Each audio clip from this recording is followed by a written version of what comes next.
마태복음 26장. 예수님께서 이 모든 말씀을 마치셨을 때입니다. 예수님께서 제자들에게 말씀하셨습니다. 너희도 알다시피 이틀 뒤가 유월절이다. 그때에 인자는 넘겨져 십자가에서 죽을 것이다. 그때 대제사장과 장로들이 가야바라고 하는 대제사장 공관에 모였습니다. 그들은 조용히 예수님을 잡아 죽일 계획을 세웠습니다. 그러나 그들은 명절 기간에는 안 돼. 사람들 사이에 폭동이 일어날 수 있으니까 라고 말했습니다. 예수님께서 베다니에서 문둥병에 걸렸던 시몬의 집에 계셨을 때입니다. 한 여자가 비싼 향유 한 병을 가지고 와 식사하고 계시는 예수님의 머리에 이 향유를 부었습니다. 이 광경을 본 제자들이 화를 냈습니다. 왜 이 값비싼 향유를 낭비하는 것이오? 그것을 비싼 값에 팔아서 가난한 사람들에게 줄 수도 있었을 텐데. 예수님께서 이것을 아시고 말씀하셨습니다. 왜 이 여자를 괴롭히느냐? 그는 나에게 좋은 일을 하였다. 가난한 사람들은 항상 너희 가운데 있을 것이다. 그러나 나는 너희와 항상 함께 있지 않을 것이다. 이 여자는 내 몸에 향유를 부어 내 장례를 준비한 것이다. 내가 진정으로 너희에게 말한다. 온 세상에 복음이 전해지는 곳마다 이 여자가 한 일도 전해져 그를 기억할 것이다. 그때 12 제자 가운데 한 명인 가룟 출신의 유다가 대제사장들에게 갔습니다. 가룟 유다가 말했습니다. 내가 예수를 당신들에게 넘기면 나에게 얼마를 주겠소? 제사장들은 유다에게 은 30개를 주었습니다. 그 후로부터 유다는 예수님을 넘길 기회를 노렸습니다. 무교절의 첫 번째 날에 제자들이 예수님께 와서 말했습니다. 유월절 음식을 어디에다 준비할까요? 예수님께서 대답하셨습니다. 성 안에 들어가 한 사람에게 이렇게 말하여라. 선생님께서 때가 가까웠으니 당신 집에서 제자들과 함께 유월절을 보내겠다고 말씀하십니다. 제자들이 예수님께서 말씀하신 대로 행하여 유월절을 준비하였습니다. 그날 저녁에 예수님께서 12명의 제자들과 함께 음식을 드시기 위해 앉으셨습니다. 모두들 식사를 하고 있을 때 예수님께서 말씀하셨습니다. 내가 너희에게 진정으로 말한다. 너희 중에 하나가 나를 배반할 것이다. 제자들은 매우 슬퍼하며 한 사람씩 예수님께 묻기 시작했습니다. 주님, 제가 그 사람은 아니지요. 예수님께서 대답하셨습니다. 나와 함께 그릇에 손을 넣는 자가 나를 배반할 것이다. 성경에 쓰여진 대로 인자는 떠나갈 것이다. 그러나 인자를 넘겨주는 그 사람에게는 화가 있다. 차라리 태어나지 않았더라면 자신에게 더 좋았을 것이다. 예수님을 배반한 유다가 예수님께 말했습니다. 선생님이여, 설마 제가 그 사람입니까? 예수님께서 그에게 내가 말했다 하고 대답하셨습니다. 식사 때에 예수님께서는 빵을 들어 감사기도를 드리시고 그것을 떼어 제자들에게 주시며 말씀하셨습니다. 받아 먹어라. 이것은 내 몸이다. 또한 예수님께서 잔을 들어 감사드리신 후 그것을 제자들에게 주시며 말씀하셨습니다. 너희 모두 이것을 마셔라. 이것은 죄를 용서하기 위하여 많은 사람들을 위해 붓는 나의 피, 곧 언약의 피이다. 내가 너희에게 말한다. 내가 아버지의 나라에서 너희와 함께 새롭게 마시는 그날까지 지금부터는 포도 열매로 빚은 것을 마시지 않을 것이다. 그들은 찬송을 부르고 올리브산으로 올라갔습니다. 예수님께서 제자들에게 말씀하셨습니다. 오늘 밤 너희는 모두 나를 버릴 것이다. 성경에 이렇게 쓰여 있다. 내가 목자를 칠 것이니 양이 흩어질 것이다. 그러나 내가 살아난 뒤에 너희보다 먼저 갈릴리로 갈 것이다. 베드로가 말했습니다. 다른 모든 제자들이 주님을 버릴지라도 저는 결코 버리지 않겠습니다. 예수님께서 대답하셨습니다. 내가 진정으로 너에게 말한다. 바로 오늘 밤 닭이 울기 전에 내가 나를 3번이나 모른다고 할 것이다. 베드로가 예수님께 말했습니다. 주님과 함께 죽을지라도 결코 주님을 모른다고 하지 않을 것입니다. 다른 제자들도 모두 똑같이 말했습니다. 그때 예수님께서 제자들과 함께 겟세마네라고 불리는 곳으로 가셨습니다. 예수님께서 제자들에게 말씀하셨습니다. 내가 저기에 가서 기도하는 동안 여기 앉아 있어라. 그리곤 베드로와 세베대의 두 아들을 데리고 가셨습니다. 예수님께서는 매우 근심하시며 괴로워하기 시작하셨습니다. 예수님께서는 세 제자에게 말씀하셨습니다. 내 마음이 괴로워 죽을 지경이다. 여기서 머무르며 나와 함께 깨어 있어라. 그리고 나서 약간 떨어진 곳으로 가서 얼굴을 땅에 대고 기도하셨습니다. 나의 아버지, 할 수만 있다면 제게서 이 잔을 지나가게 해주십시오. 그러나 내 뜻대로 하지 마시고 아버지의 뜻대로 하시길 원합니다. 기도하신 후 제자들에게 오셔서 제자들이 자고 있는 것을 보시고 베드로에게 말씀하셨습니다. 너희들은 1시간도 나와 함께 깨어 있을 수 없느냐? 깨어서 너희가 시험에 빠지지 않도록 기도하여라. 영은 원하지만 육체가 약하구나. 예수님께서 다시 가셔서 두 번째 기도를 하셨습니다. 나의 아버지여, 이것이 제게서 지나갈 수 없고 제가 마셔야만 한다면 아버지의 뜻대로 되기를 기도합니다. 그리고 나서 다시 제자들에게 가셔서 제자들이 자고 있는 것을 보셨습니다. 그들은 너무 졸렸던 것입니다. 그래서 예수님께서는 제자들을 놔두고 다시 세 번째로 기도하셨습니다. 예수님께서는 같은 기도를 한 번 더 하셨습니다. 그 다음에 예수님께서 제자들에게 돌아오셔서 말씀하셨습니다. 아직도 자고 있고 쉬고 있느냐? 보아라, 때가 가까이 왔다. 인자가 죄인들의 손에 넘겨진다. 일어나라, 가자. 나를 배반한 사람이 가까이 오고 있다.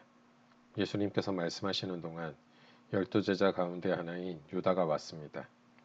대제사장과 백성들의 장로들이 보낸 많은 사람들이 칼과 몽둥이를 들고 유다와 함께 왔습니다. 예수님을 배반한 유다가 이들에게 내가 입맞추는 사람이 바로 그 사람입니다. 그를 잡으시오 라며 신호를 정해 주었습니다. 곧바로 유다는 예수님께 가서 말했습니다. 선생님 안녕하십니까? 그러면서 입을 맞추었습니다. 예수님께서 친구여, 무엇하러 여기에 왔느냐? 하고 묻자 사람들이 와서 예수님을 붙잡았습니다. 그러자 예수님과 함께 있던 제자 중 한 사람이 칼을 뽑았습니다. 그리고 대제사장의 종에게 칼을 휘둘러 그 종의 귀를 잘랐습니다. 예수님께서 그에게 말씀하셨습니다. 칼을 도로 제자리에 꽂아라. 칼을 쓰는 사람은 칼로 죽을 것이다. 너는 내가 내 아버지께 말씀드리면 즉시 12군단도 넘는 천사들을 보내주실 것을 생각하지 못하느냐. 그러나 만일 그렇게 하면 이 일이 반드시 일어난다고 한 성경 말씀이 어떻게 이루어지겠느냐. 그리고 나서 예수님께서 사람들에게 말씀하셨습니다. 너희는 마치 강도를 잡을 것처럼 칼과 몽둥이를 가지고 왔구나. 내가 성전에 앉아 매일 가르쳤지만 너희는 나를 잡지 않았다. 이 모든 것은 예언자의 글을 이루기 위해 일어난 것이다. 그때 모든 제자들이 예수님을 버리고 도망갔습니다. 예수님을 잡은 사람들이 예수님을 대제사장 가야바에게로 끌고 갔습니다. 거기에는 율법학자들과 장로들이 모여 있었습니다. 베드로가 예수님과 멀찍이 떨어져 따라가 대제사장의 공관 마당에 들어갔습니다. 그리고 결과를 보려고 경비원들 틈에 끼어 함께 앉았습니다. 대제사장들과 전체 의원들이 예수님을 죽이기 위해 예수님을 고소할 거짓 증거를 찾으려고 하였습니다. 많은 거짓 증인들이 나왔으나 아무 증거도 얻지 못하던 중 마침내 두 사람이 나왔습니다. 이들은 이 사람이 나는 하나님의 성전을 헐고 그것을 3일 만에 다시 세울 수 있다 라고 말했습니다. 라고 증언했습니다. 대제사장이 일어서서 예수님께 물었습니다. 당신은 아무 대답도 하지 않겠소? 이 사람들이 당신에게 불리한 증언을 하는 것에 대한 당신의 답변은 무엇이오? 그러나 예수님께서는 아무것도 말씀하시지 않았습니다. 다시 대제사장이 예수님께 물었습니다. 내가 살아계신 하나님께 맹세하고 당신에게 명령하니 우리에게 말하시오. 당신이 하나님의 아들 그리스도요. 예수님께서 대답하셨습니다. 내가 말했다.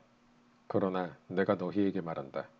이제 이후로 인자가 전능하신 자의 오른쪽에 앉아 있는 것과 하늘 구름을 타고 오는 것을 볼 것이다. 그러자 대제사장이 자기 옷을 찢으며 말했습니다. 이 사람이 하나님을 모독했다. 더 이상 증인이 필요 없다. 여러분 모두가 이 사람이 하나님을 모독하는 것을 들었다. 어떻게 생각하는가? 사람들이 대답했습니다. 죽어 마땅합니다. 그리고 사람들은 예수님의 얼굴에 침을 뱉고 주먹으로 치고 손바닥으로 때리며 그리스도야, 누가 너를 때렸는지 맞춰보아라 하고 말했습니다. 베드로가 대제사장 공관 마당의 바깥쪽에 앉아 있었습니다. 그때 어떤 여자 하인이 와서 말했습니다. 당신도 갈릴리 사람 예수와 함께 있었지요. 그러자 베드로는 당신이 무슨 말을 하는지 모르겠소 라며 모든 사람들 앞에서 그렇지 않다고 말했습니다. 베드로가 대문 있는 데로 나가자 다른 여자 하인이 거기 있던 사람들에게 말했습니다. 이 사람은 나사렛 예수와 함께 있던 사람이에요. 또다시 베드로는 나는 그 사람을 모릅니다 라고 맹세를 하며 그렇지 않다고 말했습니다. 잠시 후 서 있던 어떤 사람들이 베드로에게 가서 말했습니다. 분명히 너는 그들과 한패다. 내 말씨를 보니 틀림없다. 그러자 베드로는 저주를 하며 맹세했습니다. 나는 저 사람을 모릅니다. 그러자 바로 닭이 울었습니다. 베드로는 지난번 예수님께서 자기에게 하신 말씀이 기억났습니다. 닭이 울기 전에 너는 나를 3번이나 모른다고 할 것이다. 베드로는 밖으로 나가 몹시 울었습니다. 마태복음 27장. 다음 날 아침이 되자 모든 대제사장과 백성의 장로들이 예수님을 죽이려고 논의를 하였습니다. 그들은 예수님을 묶어 총독인 빌라도에게 데려가 그에게 넘겨주었습니다. 예수님을 배반한 유다는 예수님이 유죄 판결을 받은 것을 보고 양심의 가책을 느꼈습니다. 그래서 은 30개를 대제사장과 장로들에게 돌려주었습니다. 유다가 말했습니다.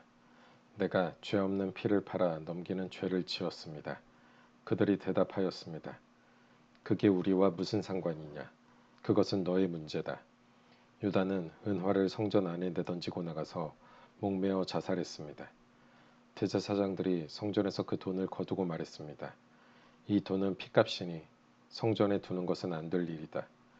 그들은 서로 의논하여 그 돈으로 토기장이의 밭을 사 나그네들의 묘지로 삼기로 결정했습니다.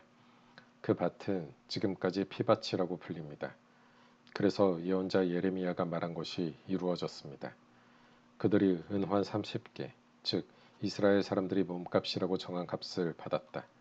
그리고 토기장이의 밭을 샀는데 밭값으로 그 돈을 주었다. 이것은 주께서 내게 지시하신 그대로이다. 예수님께서 총독 앞에 서셨습니다. 총독이 예수님께 물었습니다. 당신이 유대인의 왕이요. 예수님께서 내가 말하였다 라고 대답하셨습니다. 대제사장과 장로들이 예수님을 고발하였지만 예수님께서는 아무 대답도 하지 않으셨습니다. 그래서 빌라도가 예수님께 말했습니다. 이 사람들이 너를 여러 가지로 고발하는 것이 들리지 않느냐. 그러나 예수님께서는 빌라도에게 단 한마디도 대답하지 않으셨습니다. 빌라도는 이것을 보고 이상하게 생각했습니다. 명절이 되면 백성들이 원하는 죄수 한 명을 총독이 사면해주는 관례가 있었습니다. 당시 감옥에는 바라바라고 하는 아주 악명 높은 죄수가 한 명 있었습니다. 사람들이 모였을 때 빌라도가 말했습니다. 너희는 누구를 놓아주기를 원하느냐? 바라바냐? 아니면 그리스도라고 하는 예수냐? 빌라도가 이렇게 말한 것은 사람들이 예수님을 시기해서 자기에게 넘겨준 것을 알고 있었기 때문이었습니다. 빌라도가 재판석에 앉아 있을 때 그의 아내가 사람을 보내 말했습니다. 저 죄 없는 사람에게 아무 일도 하지 마세요. 어젯밤 꿈속에서 제가 이 사람 때문에 몹시 고통을 받았습니다. 그러나 대제사장들과 장로들은 군중들에게 바라바를 놓아주고 예수님을 죽이도록 요청하라고 시켰습니다. 빌라도가 사람들에게 말했습니다. 이 두 사람 중에 누구를 석방시켜 주길 원하느냐? 사람들이 대답했습니다. 바라바요. 빌라도가 물었습니다. 그러면 그리스도라고 하는 예수는 어떻게 해야 하겠느냐? 그들이 모두 대답했습니다. 그를 십자가에 매달아 죽이시오. 빌라도가 물었습니다. 그 이유가 무엇이냐? 그가 무슨 악한 일을 했느냐? 그러자 사람들은 더 크게 소리쳤습니다. 그를 십자가에 매달아 죽이시오. 빌라도는 자기로서는 어찌할 도리가 없다는 것을 깨달았습니다. 그리고 잘못하면 폭동이 일어날지도 모른다고 생각하였습니다. 그래서 그는 물을 떠다가 사람들 앞에서 손을 씻으며 말했습니다. 나는 이 사람의 피에 대하여 아무런 책임이 없다. 너희가 알아서 해라. 사람들이 한결같이 대답했습니다. 그의 피에 대한 책임은 우리와 우리 아이들이 지겠습니다. 결국 빌라도는 바라바를 풀어주었습니다. 그리고 예수님을 채찍으로 때리게 한 후 십자가에 매달도록 내어주었습니다. 총독의 군인들이 예수님을 총독의 관저로 끌고 들어갔습니다. 그러자 모든 부대원이 예수님 주위로 모였습니다. 그들은 예수님의 옷을 벗기고 대신 붉은색 옷을 입혔습니다. 그리고 가시로 왕관을 엮어 예수님의 머리 위에 씌웠습니다. 그들은 예수님의 오른손에 지팡이를 쥐어 주었습니다. 그리고 유대인의 왕 만세라고 말하며 예수님께 무릎 꿇고 절하면서 놀렸습니다. 그들은 예수님께 침을 뱉고 지팡이를 빼앗아 예수님의 머리를 쳤습니다. 예수님을 실컷 조롱한 후에 붉은색 옷을 벗기고 원래의 옷으로 다시 입혔습니다. 그리고 예수님을 십자가에 매달아 죽이려고 끌고 갔습니다. 군인들이 나가다가 구레네 출신의 시몬이라는 사람을 만났습니다. 군인들은 그에게 강제로 예수님의 십자가를 지고 가게 하였습니다. 그들은 골고다라는 곳으로 갔습니다. 골고다는 해골의 땅이라는 뜻입니다. 군인들은 예수님께 쓸개즙을 섞은 포도주를 주어 마시게 하였습니다. 그러나 예수님께서는 맛을 보시고는 마시려고 하지 않으셨습니다. 군인들이 예수님을 십자가에 못 박고 제비를 뽑아 예수님의 옷을 나누어 가졌습니다.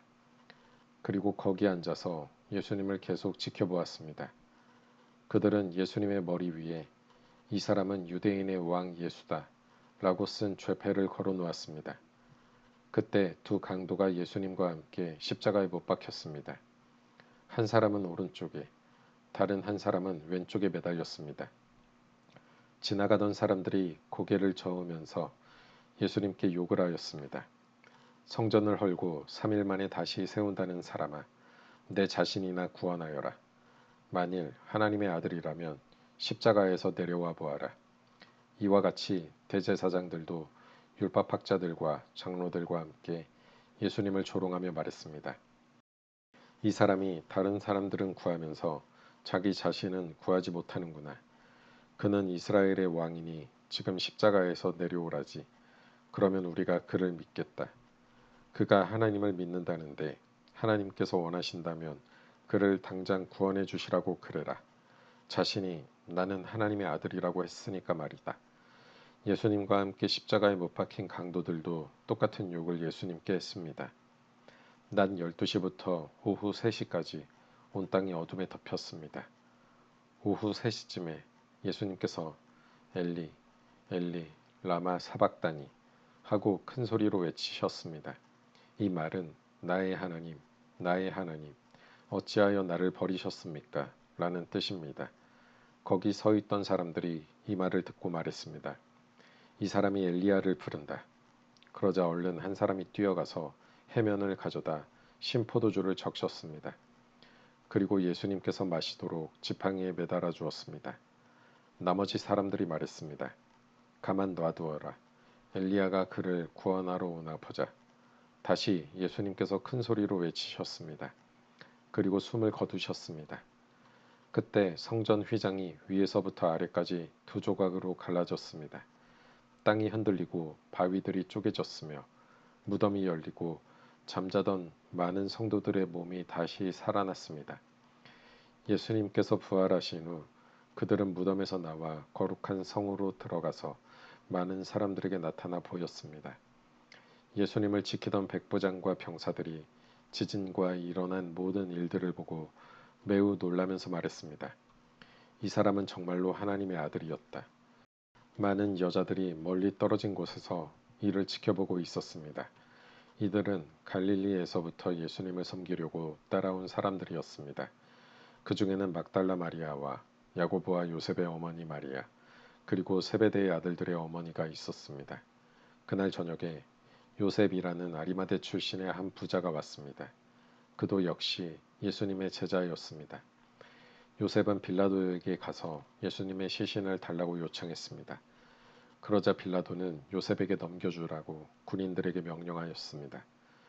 요셉은 그 시체를 가져다가 깨끗한 천으로 둘렀습니다.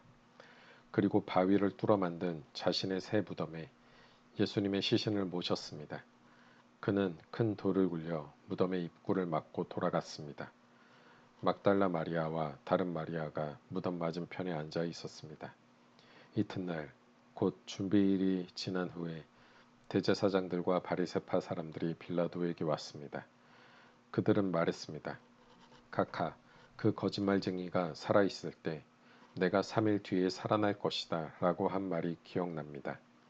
그러니 명령을 내리셔서 3일째 되는 날까지 그 무덤을 꼭 지키게 하십시오. 그의 제자들이 와서 시체를 훔쳐간 후 사람들에게 그가 다시 살아났다고 할 수도 있습니다. 그러면 이번 속임수는 처음 것보다 더 나쁜 결과를 가져올 것입니다. 빌라도가 말했습니다. 경비병들을 데리고 가서 당신들이 할 수 있는 대로 무덤을 지키시오. 그렇게 해서 그들은 무덤에 가서 돌을 봉인하고 경비병들을 시켜 입구를 지키게 하였습니다.